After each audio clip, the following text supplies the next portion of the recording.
they've relaxed the field a little bit. They're happy to get green off strike. This is hitting the air. Oh, and it's short of mid-wicket, and it's also headed all the way for 4 runs. Just chipped over mid-wicket and placed between deep mid and wide long on, and it finds the gap. 4 runs to Kiara Green. She moves on to 59. But my goodness, was that close to a catching opportunity in the ring. I think Green's just going to have a swing now. And why not? See if she can get a few more. Belcher in. There's a slower ball and she goes to pull this, misses the bat. Taking a look at the other fixtures going on. Glamorgan versus Leicestershire. Glamorgan have won by 125 runs. Leicestershire Foxes bowled out for 136, chasing that target of 262. And then Yorkshire versus Middlesex. Well, this looks like it's going to be a close one. As Middlesex put on a target of 193 for Yorkshire. And there's a bit of width here, and this is slashed through the offside. And there's 3 fielders on the chase, but the ball will win. And that's another boundary to Kiara Green. She moves on to 63. Sussex Sharks 167 for 9. This will be frustrating here for Gloucestershire. So yes, in that Middlesex-Yorkshire game, Middlesex posted 192 for 9 in their 50 overs. Yorkshire women currently 163 for 7.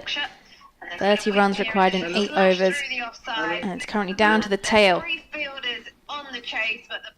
Yeah, close one, as you say. Short ball goes for the pull again. It's got a bit of whip on here, has Belcher.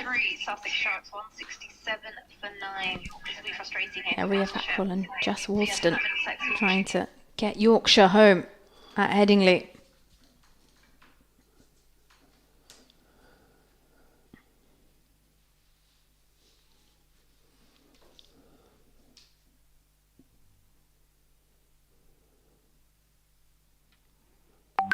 Full ball, chipped straight to mid-off, and it's taken, and that is the game. Gloucestershire have bowled Sussex out for 167, and the skipper is the last wicket to fall. She scored 63 from 79 balls, and this delivery just chipped from the toe end of the bat straight to mid-off. Easy catch. And that is the game. Anna Buckle remains on 2 not out. Kiara Green will have to go 63 from 80 deliveries. And Sussex Sharks have been bowled out at home for 167. Belcher picks up 2, 6.5 overs, 2 for 39. And while all in all, it has been Gloucestershire's day down here at Sussex by the Sea. Yeah, absolutely, Nikki. 119 runs, that's a hammering, really, all built around that 4th wicket stand between Georgina Kant and Young in the Gloucestershire innings that pulled them around from 146, pulled them around from 46 for 3 to 173 for 4. And from then on, it was always going to be difficult for Sussex to stay in the game. Chloe Skelton got 52 as well. Anna Buckle 4 wickets, but 287 always looked a lot at halfway, and so it proved, really, with only, as you say, the skipper making a decent fist of it with 63 to be last out. And Phoebe Wilkinson 41, but other than that, nobody troubled the scorers to any great degree. And Chloe Skelton followed her 52 with 4 for 30 after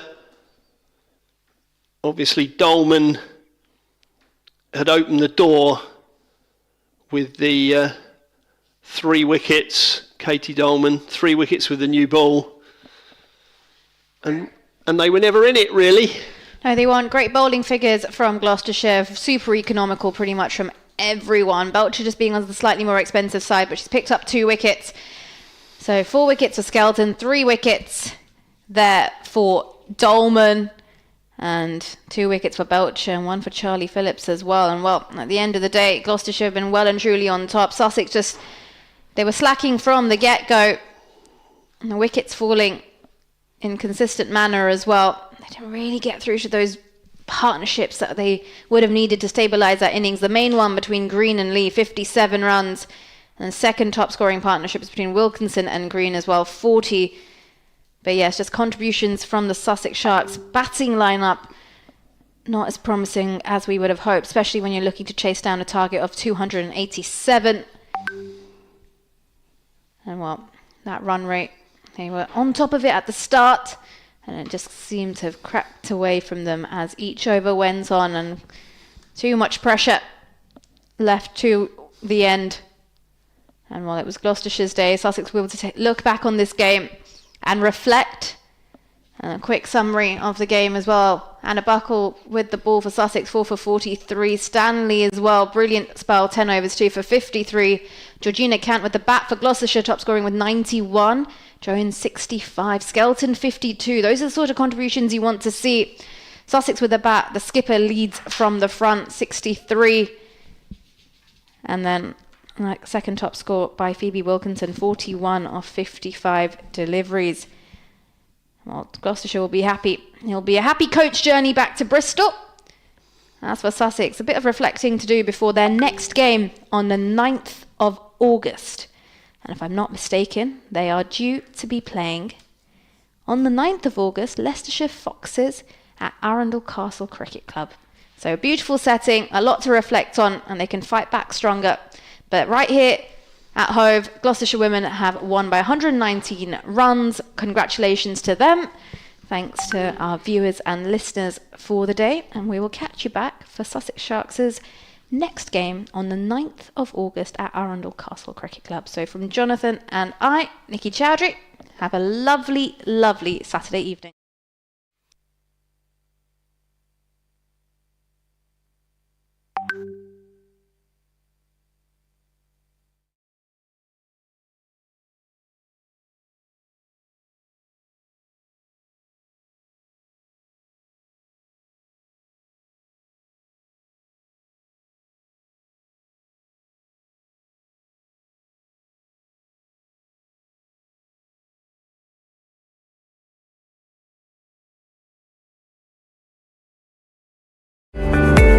Icon Aviation Academy provides your career guidance which will help you to select your right path. They will teach you how to dress, do makeup and maintain personal presentation like professional.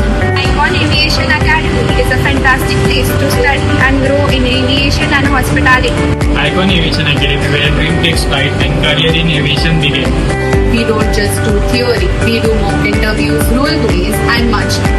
Icon help me become more confident in my communication and personality development. Icon Aviation is helping me turn my dream into a reality. Trainer shares the real-life airline experiences which helps us to understand the reality of aviation jobs.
Two formidable cricketing nations go head-to-head in a series opener. The first T20 international between the West Indies and Pakistan is about to start. Coming to you from Broad County Stadium here in Florida. Yeah, it's a beautiful part of the United States of America, the third most populous city. And just to remind you, earlier at the toss, Shai Hope won after 5 losses and elected to bowl first. These are the two teams. A debut for Joel Andrew, of course, T20 player, 103 for the West Indies, and the youngest to play T20 internationals for the West Indies, that is. A new look team, you can say, a few players with injury. No Shimron Hetmar, no Brandon King for the West Indies. And Pakistan, with their stalwarts, you think of Shaheen Shah Afridi, Haris Rauf, and Fakhar Zaman in that side. Youthfulness in this Pakistan squad. Saim Ayub hasn't been in the best of form, but he'll know these conditions here. Had the chance of playing in the Caribbean Premier League for the Guyana Amazon Warriors. Saib Zada. Farhan, of course, doing well in the short time at the top, will want to continue. That's first runs for Pakistan. Delivery down the leg side, help on its way for 4.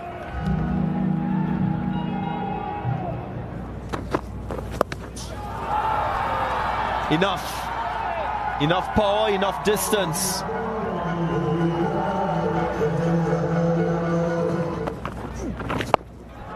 Ayub goes leg side. And just enough power to get 4.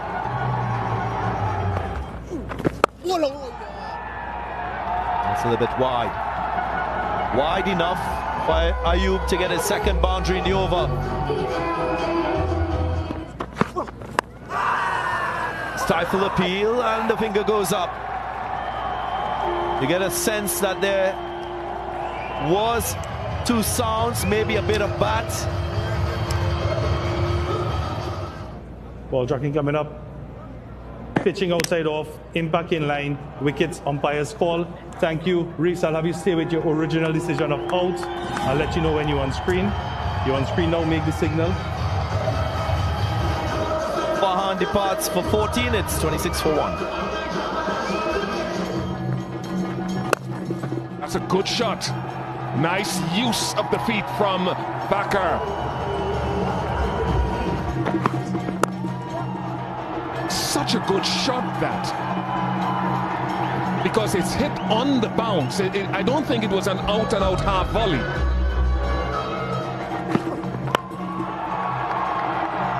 Magnificent strike from Fakhar Zaman. Nice shot, very, very clever from Fakhar Zaman. 9 of that over, 62 for 1 after 8. The gap, this is hit well. Goes through Shai Hope. The fielding was a problem for the West Indies against Australia, and Chase is livid because it spoils the over, 70 for 1.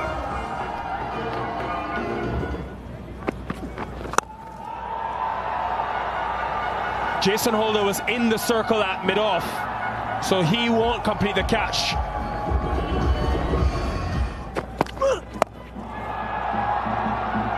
Well, that has been pummeled, and this is the talent of Saim Ayub.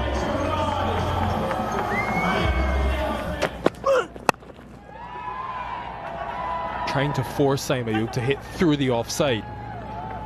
And he will bring up just a second T20 International 50 in 32 innings. They've backed him, they've trusted him, and he loves this part of the world.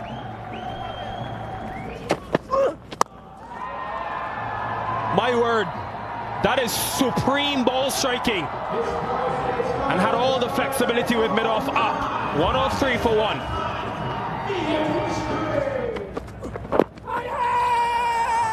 Change of line from Jason Holder. First the wide one, then straight.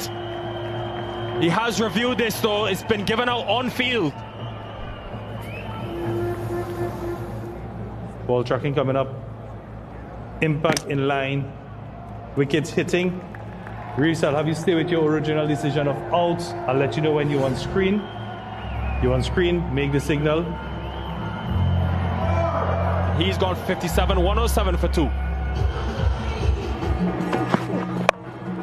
Picked up sweetly. And it gets into the hands of Romario Shepherd. Not enough power from Faka. Yeah, again, just over pitch. Might have been a bit slow as well, luring Faker Zaman into the shot. It's an excellent and well-judged catch by Shepherd. I think we all thought that was going for another maximum. And Faker Zaman goes for 28 from 24. Pakistan 110 for 3.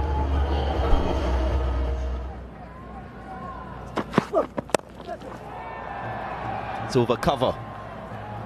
In the gap will be 4. Little room on offer there. And Nawaz takes it gleefully.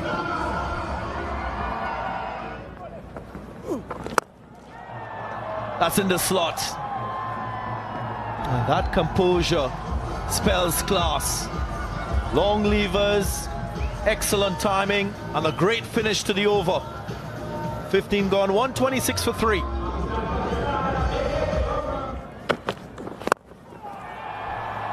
That's a clean strike.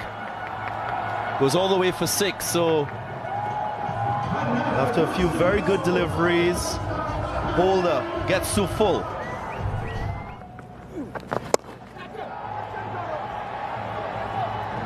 Taken safely. Johnson Charles, and because he's so strong down the ground, Akeal has said, cut me, punch me into the wind, in the offside.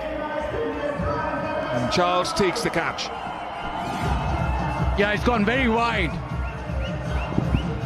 Way outside off stump. Does well to reach it and does well to hit it so far. It's a good catch at the fence and also intelligent bowling. Enterprising innings from Hassan Nawaz. He goes for 24, 136 for 4. That's a muscular shot. Really to hit that length all the way down the ground for 6. 145 for 4.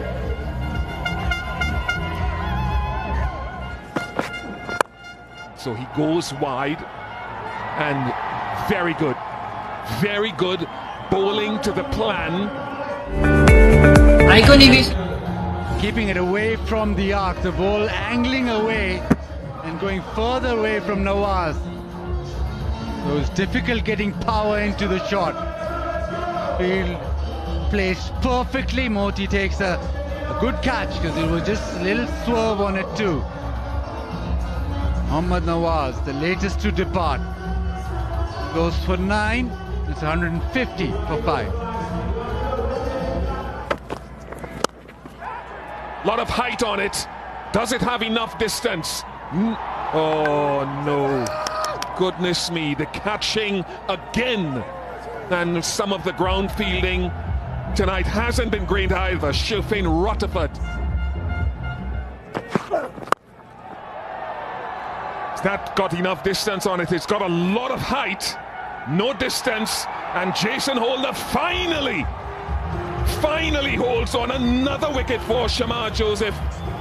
His best figures in T20I for the West Indies. A wonderful return to this format for him. All smiles, and he's got 4th loss for Yorkshire. Those 2 in the 50-over game.